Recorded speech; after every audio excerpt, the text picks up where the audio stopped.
안녕하십니까. 이번 강의는 2차시 형성평가 해설 강의입니다. 지리정보 및 지역조사 단계는 수능에서 잘 다루지 않는 단원이어서 출제 빈도가 낮습니다만 교내 시험에서는 출제될 확률이 높으니 꼭 형성평가를 풀어보시기 바랍니다. 1번 문제입니다. 가는 지형도 나는 위성사진입니다. 위성사진의 특징을 골라야 하는데요. 지형도에는 지명이 있지만 사진에는 지명이 없으니 기억은 옳지 않습니다. 지형도에는 시도 경계, 시군구 경계 등 경계를 표시하는 선이 있지만 위성사진에는 없으니 니은 보기도 옳지 않습니다. 정답은 5번입니다. 리을 보기에서 위성사진은 컴퓨터에 저장되기 때문에 컴퓨터를 활용하여 정보 추가 및 수정이 가능합니다. 그에 비해 지형도는 출력물로 인쇄되기 때문에 정보 추가 및 수정이 대단히 까다롭습니다. 2번 문제입니다. 기억은 자료 수집, 니은은 자료 정리 및 분석 단계입니다. 3번 보기의 기능 지역은 중심지의 기능이 미치는 공간 범위를 말합니다. 직장에 다니는 통근권, 학교에 다니는 통학권, 도시의 기능이 영향을 미치는 도시권 등이 있지요. 슈퍼마켓 또는 백화점, 재래시장의 기능이 영향을 미치는 상권도 기능 지역에 해당합니다. 정답은 4번인데요. 재래시장에 입지한 점포는 관계정보가 아니죠. 그럼 무엇이라고 생각하시나요? 그렇죠. 공간정보입니다. 공간정보는 공간 속에 분포하는 어떤 장소나 현상의 위치나 형태에 대한 정보이죠. 재래시장에 입지했다 라는 것이 바로 위치에 대한 정보입니다. 3번 문제입니다. 1번에 어떤 장소나 현상의 위치나 형태를 나타내는 정보는 공간 정보이고 3번에 현상에 대한 주민의 인식 등 속성 정보를 수집할 때 이용되는 것은 면담이나 인터뷰, 설문지법 등의 야외 조사입니다. 4번의 수치지도는 조사된 각종 지리 정보를 컴퓨터에 입력해서 만든 지도를 말하는데 컴퓨터를 통해 관리하기 때문에 지도의 축소 및 확대가 편리합니다. 5번의 꽃의 개화 시기나 단풍 시기는 같은 값을 연결한 등치선도로 표현합니다. 그러므로 정답은 2번입니다. 4번 문제입니다. 가벼운 지형도 읽기 문제인데요. 이 정도의 문제는 출제될 수 있기 때문에 대비를 해 놓아야 합니다. 1번에 A와 B의 해발고도를 비교하기 위해서는 등고선을 읽을 수 있어야 하는데요. 여기서 잠깐 등고선이란 무엇이라고 했지요? 등고선은 같은 높이를 연결한 선입니다. 지도상의 A의 바로 왼쪽에 굵은 검은 실선이 있는데요. 이렇게 굵은 선을 계곡선이라고 하고 가는 실선을 주곡선이라고 합니다. A 주곡선은 왼쪽에 굵은 계곡선보다 한 칸 아래에 있습니다.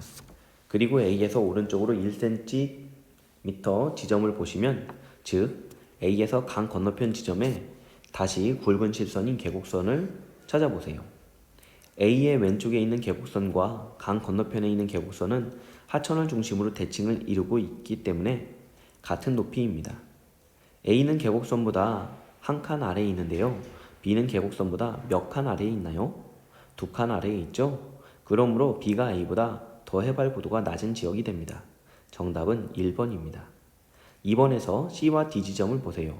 C 지점의 왼쪽은 등고선 간격이 넓은 완경사가 나타나고 D 지점의 오른쪽은 등고선 간격이 좁은 급경사가 나타납니다. 작년 한국지리 수업 시간에 이와 같은 경우에는 D 지역 쪽이 수심이 깊고 물살이 빠른 공격사면이 된다고 했죠. 그리고 C 지점은 유속이 느리기 때문에 퇴적이 우세한 퇴적사면이 됩니다. 그러므로 측방 침식은 D에서 우세합니다. 자유공유하천은 평야 사이를 공유하여 흐르는 하천이고 가믹공유하천은 산지 사이를 휘감아 돌아 흐르는 하천입니다. 자, 짙은 회색으로 표시된 하천 주변의 경사를 보세요. 등고선이 빽빽하게 그려져 있으니 산지 사이를 휘감아 도는 가믹공유 하천이라고 말할 수 있겠죠? 3번도 옳지 않습니다. 지도상에 방위 표시가 없을 때는 어디가 북쪽이라고 했죠? 위쪽이 북쪽입니다. 그럼 아래쪽은 남쪽, 왼쪽은 서쪽, 오른쪽은 동쪽이 됩니다. 지도 가운데의 검은색 네모점이 집들입니다. 그러므로 절은 마을의 동쪽에 위치합니다. 과수원은 사과 모양을 찾으면 되는데요. C 지점의 왼쪽에 밭과 함께 위치하고 있습니다. 해발고도가 높은 곳에서 낮은 곳으로 뾰족하게 뻗어 내려오면 능선이라고 했지요. 그러므로 5번 보기도 옳지 않습니다. 5번 문제입니다. 이 문제는 지역조사 단계 문제처럼 보이지만 실상은 지형과 관련된 문제입니다.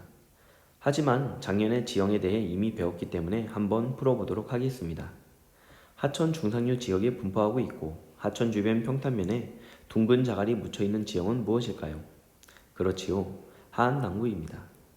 설명을 안 보고 풀어도 하안당구의 형성 과정 그림을 보고 쉽게 정답을 찾았을 것 같네요. 정답은 1번입니다. 6번 문제입니다. 가는 실내조사, 나는 자료 정리 및 분석 단계입니다. 참 쉬운 문제죠? 정답은 1번입니다. 디귿 보기는 지역조사 계획 수립에 해당하고 리을 보기는 보고서 작성 단계에 해당합니다.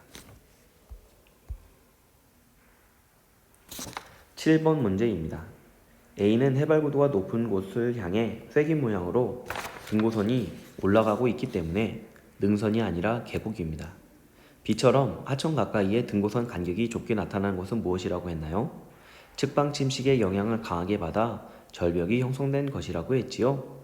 그러므로 니은 보기의 하천의 퇴적작용이 활발한 것이 아니라 침식작용이 활발한 것입니다. C는 밭으로 이용되고 있고 D는 논으로 이용되고 있습니다. 논으로 토지를 이용하기 위해서는 물이 땅속으로 잘 빠지지 않아야 합니다. 물이 안 빠지려면 토양의 입자가 매우 작아야겠지요. 그러므로 C가 D보다 토양의 입자가 큽니다. 리을 보기에 이 호수는 유로 변경 과정에서 형성되려면 일단 이쪽으로 하천이 흘렀던 흔적이 나타나야 합니다. 하천은 높은 곳에서 낮은 곳으로 흐르는데 이 호수 주변은 높은 산으로 둘러싸여 있습니다. 하천이 유로 변경했다고 보기에는 어려울 것 같네요. 특히 이 호수 한쪽 측면에 직선으로 되어 있는 것으로 볼 때 이것은 자연적으로 형성된 것이 아니라 인공적으로 형성된 호수라고 판단됩니다. 정답은 2번입니다. 8번 문제입니다. A는 공간정보, B는 속성정보, C는 관계정보이지요. 1번의 장소나 현상의 이문적 자연적 특성을 나타내는 정보는 속성정보이고 2번의 좌표 시스템은 위치를 나타내는 것이기 때문에 공간정보입니다. 3번도 공간정보이고요. 5번은 지역 간의 상호작용 및 관계를 나타내는 것은 관계정보이기 때문에 정답은 4번입니다. 9번 문제입니다. 을이 말한 제주도의 모양은 곧 형태를 의미하는 것이죠. 위치나 형태를 나타내는 것이 무엇이었나요? 그렇죠. 공간정보입니다. 정이 말한 성읍 민속마을과 97번 도로가 연결되어 있다는 것은 관계정보입니다. 정답은 2번입니다. 강의를 끝까지 듣느라 대단히 수고하셨습니다. 즐거운 주말 보내시고 다음 주에 또 만납시다.